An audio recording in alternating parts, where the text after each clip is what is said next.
का रास्ता उत्तर प्रदेश से होकर जाता है। आप ये जानते हैं कि उत्तर प्रदेश में यह कहावत काफी ज्यादा मशहूर है। हाल ही के अंदर एक फिल्म में भी यह बात जरूर दोहराई गई है। आपको बता दें कि आज से करीब 350 दिन बाद उत्तर प्रदेश के अंदर एक नई सरकार बनेगी या फिर योगी आदित्यनाथ की सरकार फिर से आएगी। ये सब कुछ आपको बता दें कि तय हो जाएगा। 2027 में विधानसभा का चुनाव है और इसको लेकर समाजवादी पार्टी, भारतीय जनता पार्टी सहित सत्ता और विपक्ष के सभी राजनीतिक दल तैयारियों में जुटे हुए हैं। कल और आज अगर 2 दिन की बात करें तो उत्तर प्रदेश में 3 बड़ी रैलियां हुई। 2 की काफी ज्यादा चर्चा रही और एक रैली सोशल मीडिया पर हिट रही और धरातल पर भी सबसे ज्यादा हिट रही।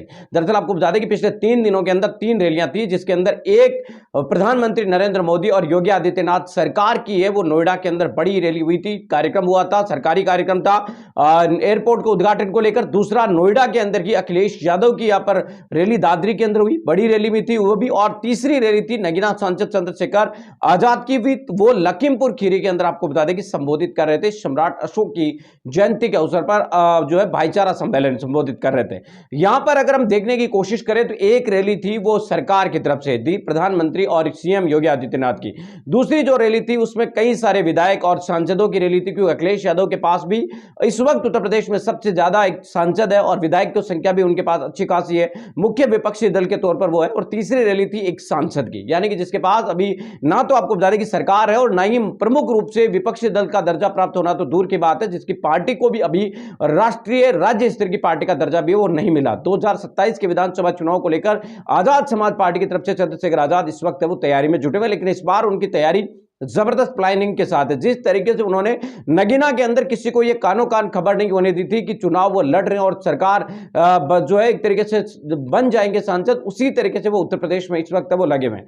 सरकार की जो रैली थी प्रधानमंत्री की सभी मीडिया के अंदर भी चर्चा में रही और अखिलेश यादव की जो रैली थी वो भी मीडिया में चर्चा रही, लेकिन चंद्रशेखर आजाद की जो रैली है वो केवल बहुजन मीडिया के अंदर कुछ जो चैनल है उनके अलावा कोई भी नहीं दिखा था। खास तौर से चंद्रशेखर आजाद की जो रैली है वो बहुजन समाज के कुछ यूट्यूबर है, बहुजन समाज के कुछ नए नए आपको बता दें कि चैनल जिन्होंने बनाए उन साथियों के द्वारा ही दिखाया जाता है, इसके अलावा किसी के द्वारा है वो नहीं दिखाए जाते। उसके बावजूद चंद्रशेखर, अगर भीड़ की बात करें तो एक तरफ सीएम और प्रधानमंत्री की तरफ से सरकारी लोगों को बुला बुलाकर है वो रैली को लाया गया, सफल बनाने की कोशिश की गई। दूसरी तरफ आपको बता दें कि अखिलेश यादव की तरफ से भी कई विधायक सांसदों को लगाने के बाद एक डोम बनाया गया था, जिसकी उसमें गर्मी कम लगती है। जो डोम का टेंट होता है उसमें गर्मी कम लगती है, और लेकिन स्पेस उसका बहुत कम था, छोटा सा स्पेस था। लगभग अगर देखने की कोशिश करें तो 2000 से ज्यादा लोग बैठने की क्षमता नहीं थी। दूसरी तरफ आपको बता दें कि चंद्रशेखर आजाद की जो रैली थी वो ओपन ग्राउंड में थी, टेंट लगाया गया था, लेकिन डोम लेवल का टेंट नहीं था, हल्का टेंट था।